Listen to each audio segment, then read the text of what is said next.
بسم اللہ الرحمن الرحیم۔ اہل اسلام کی طرف سے عادلانہ مدافعت۔ اسلام ایک ہدایت و رحمت و نور کا چشمہ تھا۔ جب اس چشمے سے خارق عادت طور پر تمام عرب یکایک منور و سیراب ہو گیا تو اس زمانے کی دونوں سب سے بڑی سلطنتوں یعنی ایران اور روم نے، جو شمال و مشرق اور شمال و مغرب میں عرب کی سرحد تک پھیلی ہوئی تھیں، اپنی بصیرتی اور کور چشمی سے اسلام کے نور کو نار اور اسلام کی رحمت کو اپنے لیے زحمت سمجھا۔ ہرقل نے اپنے شامی وائسرائے کے ذریعے شام و عرب کی سرحد پر فوجیں جمع کرانی شروع کی کہ مسلمانوں کا استئصال کیا جائے۔ ادھر کسرائے ایران نے عراق عرب کی طرف اپنا لشکر بڑھایا کہ مسلمانوں کا نام و نشان مٹا دیا جائے۔ کیا اس حالت میں کہ دنیا کی دو سب سے بڑی سلطنتیں اپنی پوری طاقتوں کے ساتھ بے ساز و سامان اور مفلس عربوں کو پیس ڈالنے پر آمادہ تھیں، کسی صاحب عقل کا یہ مشورہ ہو سکتا تھا اور بصیرت و دانائی یہ حکم دے سکتی تھی کہ دنیا میں توحید کا علم بلند کرنے والی صرف ایک ہی قوم، جو تمام دنیا کو شرک و بت پرستی سے آزاد کر کے خدا پرستی کی جانب مائل کرنے اور ہر قسم کے اخلاق فاضلہ سے متصف کر کے نسل انسانی کو اس کے اعلیٰ مقام میں شرافت تک پہنچانے کا واحد ذریعہ تھی، چکی کے ان دونوں پارٹوں کے درمیان پس جائے، یعنی ایرانی اور رومی فوجوں کے ہاتھوں خاموشی سے قتل ہو جائے، اور اپنی حفاظت اور قیام و بقا کے لیے کہ اسی میں دنیا بھر کے انسانوں کی اخلاقی اور روحانی زندگی مضمر تھی، مطلق ہاتھ نہ ملائے۔ ظاہر ہے کہ کسی عقل اور کسی عدل سے یہ فیصلہ صادر نہیں ہو سکتا تھا۔ چنانچہ عربوں نے اپنی حفاظت کو ضروری سمجھا اور انہوں نے اپنے ملک کی سرحدوں پر پہنچ کر عیسائیوں اور آتش پرستوں کے سیلابوں کو روکا۔ یہ خدائے تعالیٰ کی مدد اور ایمان کی قوت کا اثر تھا کہ رومی اور ایرانی ساز و سامان سے آراستہ فوجیں اور لوہے میں غرق سوار اور پیادے ان بے سر و سامان فاقہ مست مسلمانوں کے مقابلے میں آئے تو ایک مسلمان 1,000 پر بھاری نکلا۔ جس کا جی چاہے خاک یرموک کے ایک ذرے سے اس اجمال کی تفصیل سن لے کہ صرف 60 مسلمانوں نے 60,000 دشمنوں کا کس طرح کامیاب مقابلہ کیا تھا۔ کوئی سیاست، کوئی پولیٹکس یہ تجویز نہیں کر سکتی کہ اپنے خون کے پیاسے دشمن کو صرف اپنی سرحد پر جنگ آزما ہو کر ایک دفعہ روک دینے سے امن و اطمینان حاصل ہو سکتا ہے، بلکہ اس کی طاقت کو توڑے اور اس کے سر کو جھکائے بغیر کبھی بھی اس کے خطرے سے نجات کا حاصل ہونا ممکن نہیں۔ اور اسی لیے آج بڑے بڑے فلاسفرز کی زبان سے ہم یہ سن رہے ہیں کہ امن و امان کا خطبہ صرف توپ اور بندوق کے دہن سے سنایا جا سکتا ہے۔ پس مسلمان مجبور تھے کہ اپنی ہستی قائم رکھنے کے لیے ان طاقتور دشمنوں کی فوجی طاقت کو اس طرح توڑیں جس طرح کہ ہم نے یورپ کی سلطنتوں کو دیکھا کہ وہ ایک دوسرے کے فوجی نظام کو درہم برہم کیے بغیر امن و امان کو موہوم سمجھتی ہیں، حالانکہ ان کی آپس کی مخالفتوں کو اس عداوت و دشمنی سے کوئی نسبت ہی نہیں جو رومیوں اور ایرانیوں کو مسلمانوں سے تھی۔ لہٰذا مسلمانوں نے چند ہی روز میں ان دونوں زبردست دشمنوں کو نیچا دکھایا اور خدائے تعالیٰ کے وعدوں کو سچا پایا۔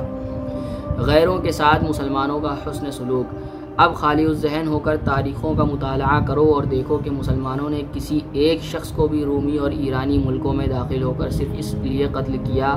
کہ وہ اپنا پرانا مذہب تبدیل کرنا نہیں چاہتا تھا، یا میدان جنگ میں مقابلے پر آ کر ہتھیار استعمال کرنے والوں کے سوا کسی بستی کو جلایا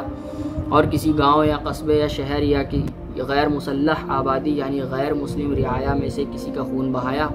بلکہ جو شہر و قصبے مسلمانوں کے زیر حکومت آئے اس کے غیر مسلم باشندوں نے مسلمانوں کے طرز عمل اور مسلمانوں کے اخلاق کو دیکھ کر علی الاعلان اعتراف کیا کہ ہم دوزخ سے نکل کر جنت میں آ گئے اور بھیڑیوں کے پنجوں سے چھوٹ کر نجات پا گئے۔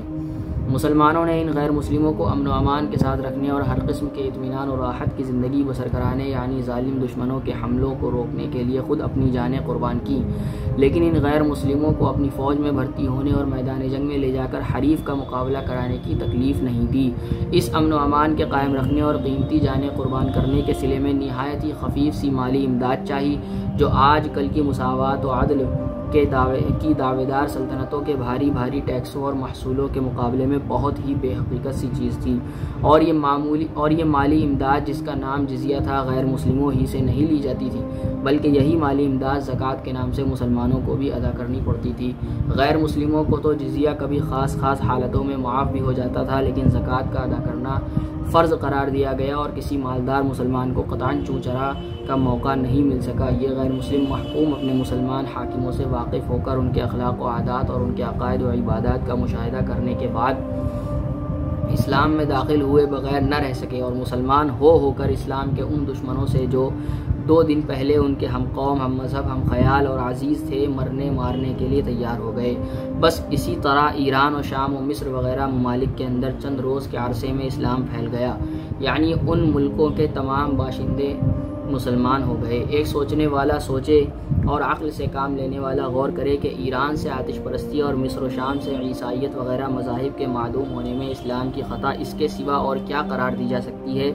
کہ وہ ایسا اچھا، پاکیزہ اور فطرت انسانی کے عین موافق اور دل ربا مذہب کیوں ہے، اور دوسرے مذاہب کے مقابلے میں وہ کیوں پختہ اور کامل اصول رکھتا اور انسان کو اس کی معراج کمال تک پہنچاتا ہے۔ مذہب اسلام کی حیرت کن اشاعت اور مسلمانوں کا طریق۔ 25 ہجری میں اسلام مصر سے افغانستان تک اور آرمینیا سے عدن تک کامل طور پر شائع ہو چکا تھا۔ دنیا کی کوئی تاریخ ایسی نہیں جو 25 سال کے عرصے میں کسی مذہب کے اس طرح شائع ہونے کی مثال پیش کر سکے۔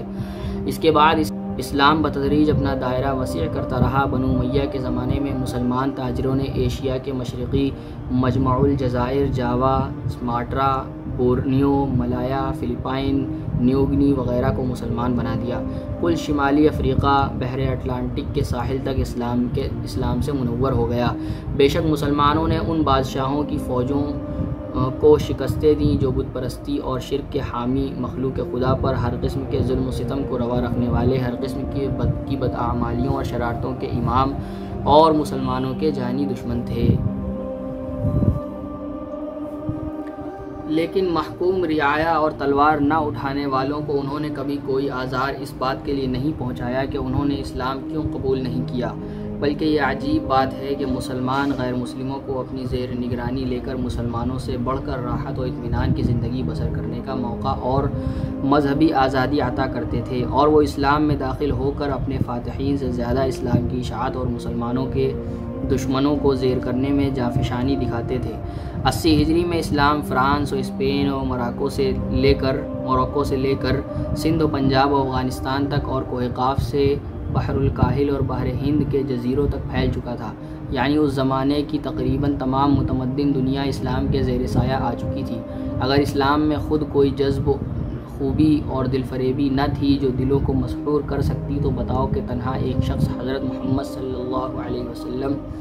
یا زیادہ سے زیادہ مہاجرین و انصار کی مختصر سی جماعت ساری دنیا کو کس طرح محکوم و مسخر کر سکی۔